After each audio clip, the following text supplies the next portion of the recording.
Bertemu lagi dengan saya di channel Afghan Speak. Hari ini saya ingin memberikan suatu tips lah kepada Anda mengenai alat komunikasi yang bisa kita gunakan supaya komunikasi kita lebih persuasif, ya. Jadi saya sebut persuasive communication tool. Itu sebenarnya ada 6 toolsnya dan nanti ada kerangkanya 4. Ya, yang pertama adalah toolsnya. Yang pertama adalah labeling. Ya, Anda melabel lawan bicara Anda. Yang kedua adalah authority. Ya, ketika Anda berbicara dan pembicaranya mempunyai authority yang luar biasa, maka itu komunikasinya lebih persuasif. Ya, lebih mempunyai dampak. Yang ketiga adalah similarity. Yang keempat itu kontras, dan yang kelima itu future state, serta terakhir adalah higher purpose. Nah, keenam tools communication persuasive ini nanti kerangkanya akan dibungkus oleh 4 kerangka. Yang pertama adalah oleh fakta atau data. Yang kedua, penyampaiannya menggunakan stories. Kemudian yang ketiga, penyampaiannya penuh dengan emosional, ya, dengan emosi, sentuhan emosi yang luar biasa. Dan terakhir adalah benefit to me. What's in it for me? Apa manfaatnya buat saya? Itu yang harus diberikan. Nah, mungkin saya akan memisah-misahkan dalam beberapa video.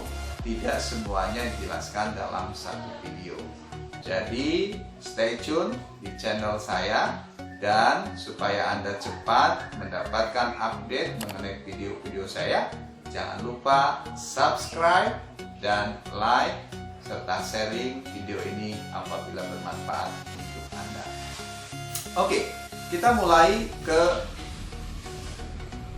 permasalahan yang pertama. Bukan permasalahan, maksud saya ke topik yang pertama, yaitu tools for, ya, persuasive communication yang pertama, ya. Yang pertama adalah labeling, ya. Label the person yang merupakan lawan pembicara Anda. Jadi label, berikan, ya, Anda memberikan label yang selaras dengan tujuan persuasif percakapan kita. Tujuan kita mau apa? Oh, saya mau meminta anak saya untuk belajar supaya prestasinya baik, ya. Maka saya pertama kali akan melabel dia. Dek, kamu tuh pinter loh, Dek. Dek, kamu tuh IQ-nya tinggi. Dan IQ serta kepintaran itu akan menghasilkan prestasi yang luar biasa kalau adik rajin belajar setiap hari, ya, semangat belajarnya, teliti atas pelajaran yang sudah Anda peroleh, ya. Jadi pertama kita kasih label kepada anak tersebut. Harapannya setelah dia mendapatkan label baik tersebut, ya, kebaikan, kecerdasan, nah itu akan menjadikan dia, oh iya ya, ayahku, ibu bundaku mengatakan saya pinter, maka saya memang harus menunjukkan apa yang dilabelkan ayahku kepada saya. Begitu. Contoh yang lain misalnya, apa ya? Oh gini, kalau Anda tujuannya ingin menjual sesuatu barang, ya, kepada orang lain, maka tujuannya Anda perhatikan kepada lawan bicara Anda tersebut. Nah, kalau dia mengungkapkan suatu perkataan, Pak Sales, saya sebenarnya suka dengan barang-barang bagus, tetapi kalau harga bukan masalah bagi saya. Waduh, Anda langsung itu bisa disamber dengan melabeling. Wah, cocok ini sama ibu. Ini cocok untuk ibu atau bapak karena ibu dan bapak suka dengan barang yang berkualitas, masalah harga nomor lain.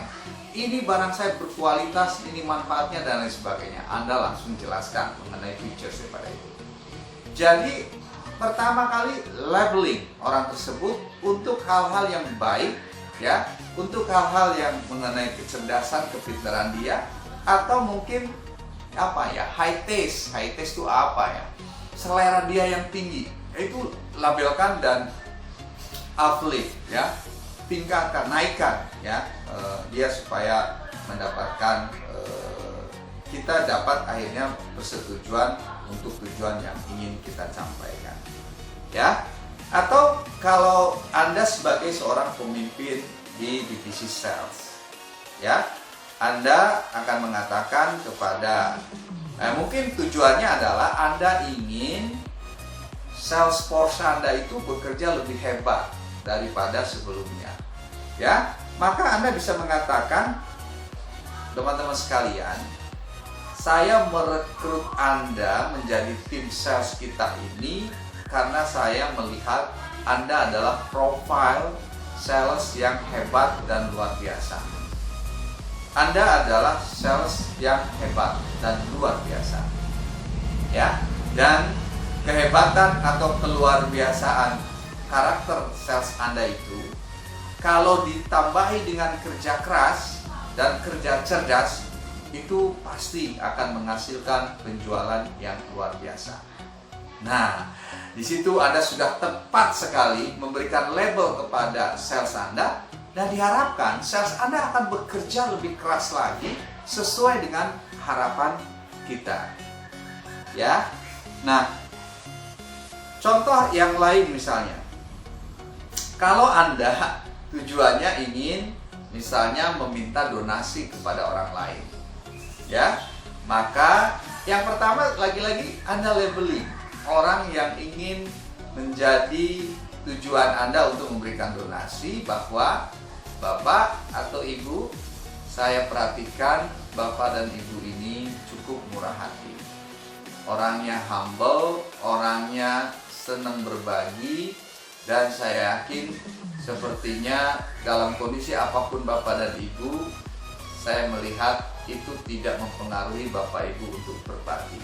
Sedang gembirakah, sedang susahkah? Nah, sepertinya Bapak itu orang hebat seperti itu. Nah, setelah itu, oleh sebab itu, saya nih kebetulan ada nih permintaan donasi untuk pembangunan masjid misalnya, atau untuk yatim piatu. Nah, saya pikir itu lebih mempunyai dampak yang luar biasa ketika di awal Anda melakukan labeling terhadap orang tersebut. Ya. Nah, kemudian kalau Anda misalnya ingin meminta masukan kepada bos Anda, kepada guru Anda, ya, maka Anda perlu pertama kali untuk mendapatkan persetujuan Anda diberikan nasihat, Anda perlu pertama melabel orang tersebut. Pak Bos ini saya perhatikan selalu memberikan masukan-masukan kepada saya untuk kemajuan saya pribadi, baik di kehidupan pribadi maupun di kehidupan karir. Pak Bos, saya perhatikan Pak Bos ini orangnya cerdas, banyak wawasannya cukup broader, luas gitu ya. Nah, sehubungan dengan hal tersebut, saya minta masukannya Pak Bos. Kali ini saya sedang menghadapi masalah ini. Kira-kira masukan Pak Bos terhadap saya itu seperti apa? Nah, pasti deh bos Anda akan memberikan masukan yang terbaik, karena di awalnya Anda sudah melabel bahwa Pak Bos itu suka berbagi, suka sharing, suka memberikan advice. Tapi hati-hati ya teman-teman sekalian, kalau Anda sudah cukup dekat dengan lawan komunikasi Anda atau audiens Anda tentunya udah tahu ya daleman daripada lawan pembicaraan Anda itu. Jangan sekali-kali melabel sesuatu dari orang dekat kita yang tidak sesuai dengan kondisi yang sebenarnya. Khususnya untuk yang kontradiktif sama sekali. Misalnya gini, dia orangnya pelit, tapi Anda bilang, oh Anda suka berbagi. Ya kan setiap hari kita udah tahu, dia pelit sekali, gak pernah berbagi. Jangan mengatakan sesuatu labeling yang berlawanan. Tetapi kalau dia punya karakter yang mungkin porsinya sedikit, ya, tetapi ada dalam trait ya, dari karakteristik dia itu suka berbagi walaupun sedikit, Anda nggak apa-apa memberikan label Anda suka berbagi. Artinya walaupun berbaginya mungkin dalam hati dia ketika kita bicara Anda suka berbagi, dia mengatakan, waduh, aku cuma berbagi sedikit aja kok disebut begitu. Maka ketika dia mau meminta bantuan kepada Anda, maka dia akan terangkat, oh iyalah, supaya saya memang menyesuaikan dengan apa yang dilabelkan di awal, maka saya akan berbagi lebih banyak daripada yang seharusnya mungkin kalau kita tidak melakukan tools dengan memberikan label kepada lawan bicara Anda. Nah, itu di level labeling. Saya pikir saya memberikan penjelasan cukup jelas, cukup mudah dimengerti, dan mudah-mudahan Anda memahami tools atau senjata yang pertama untuk supaya komunikasi Anda lebih persuasif. Oke, sekali lagi, label your person, ya, label the person, your audience, ya, dengan apa? Dengan hal-hal yang baik, cerdas, ataupun selera yang tinggi dari lawan bicara Anda. Kita masuk ke yang kedua, ya. Yang kedua adalah tadi apa? Ya, betul. Anda harus menggunakan authority. Have your authority. Apa maksudnya? Maksudnya gini, ciptakan otoritas atas diri Anda dan percakapan Anda. Otoritas bisa berupa kondisi Anda, ya, jabatan, gelar, banyaknya orang, referensi penting, dan lain-lain. Nah, sebagai contoh, ketika Anda misalnya diketahui oleh lawan bicara Anda seorang yang kaya hati, ya, kaya hati itu kaya harta dan properti, rumahnya mewah dan lain sebagainya gitu kan. Maka teman-teman sekalian, kalau lawan bicara Anda sudah mengetahui kondisi kita, maka dia akan mendengarkan apa yang kita bicarakan. Ya, jadi kekayaan kita, gelar kita, mungkin kalau kekayaan terlalu materialistis ya. Maksud saya sebenarnya itu tercermin dari misalnya pakaian yang kita pakai. Kalau kita terlihat rapi, bersih, walaupun kita tidak kaya, itu kelihatan lebih berwibawa. Gitu ya. Dari pakaian, dari kacamata, dari jenggot yang sering dipelihara, dari rambut yang selalu rapi, itu memberikan authority. Atau dari gelar Anda. Ya, kalau gelar S1 dibandingkan dengan gelar S3, misalnya doktor, pasti orang punya daya persuasif yang lebih tinggi untuk mereka yang bergelar lebih tinggi, gitu ya. Atau dari pakaian Anda, ya, pakaian Anda. Misalnya, bukan pakaian lah, imitasi ya, tadi pakaian sudah ya. Misalnya Anda bawa Hermes ya, tas itu ya. Anda bawa Alfa, Anda bawa BMW, Anda bawa Mercedes, itu beda loh. Ya. Nah, memang itu hal-hal yang sifatnya materialistis. Tapi sebenarnya di luar hal-hal yang materialistis juga bisa ya, teman-teman. Misalnya begini. Ada sebuah percobaan ya, teman-teman. Seorang yang sebenarnya bukan dokter, tapi dia menggunakan pakaian putih, kemudian bawa teleskop dengan putih-putih ya. Celananya putih, celana panjangnya, bajunya putih, pakai stetoskop, bawa ke sana, kemudian masuk ke rumah sakit. Wah, orang-orang tuh pada hormat, pada respect, padahal dia bukan dokter loh. Ya, jadi itu dari pakaian. Kemudian atau Anda sudah terbukti bahwa Anda adalah pemenang, ya, pemenang daripada turnamen golf. Ya, itu juga pasti orang akan respect kalau orang tersebut memberikan arahan bagaimana cara memukul golf yang baik. Gitu ya. Atau Anda adalah perusahaan yang punya ISO, ya, International Organization for Standardization, ya. itu akan lebih powerful ketika dia memberikan suatu komunikasi, ya, daripada yang tidak punya ISO sama sekali, ya.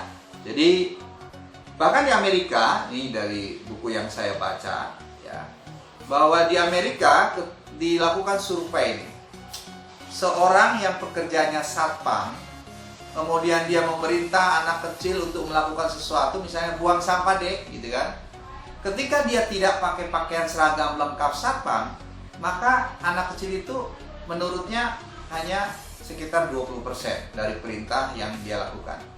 Tetapi ketika pakai pakaian seragam, hampir seragam satpam lengkap, ya, hampir 99% arahan atau perintah yang dilakukan oleh satpam tersebut itu diikuti oleh anak-anak.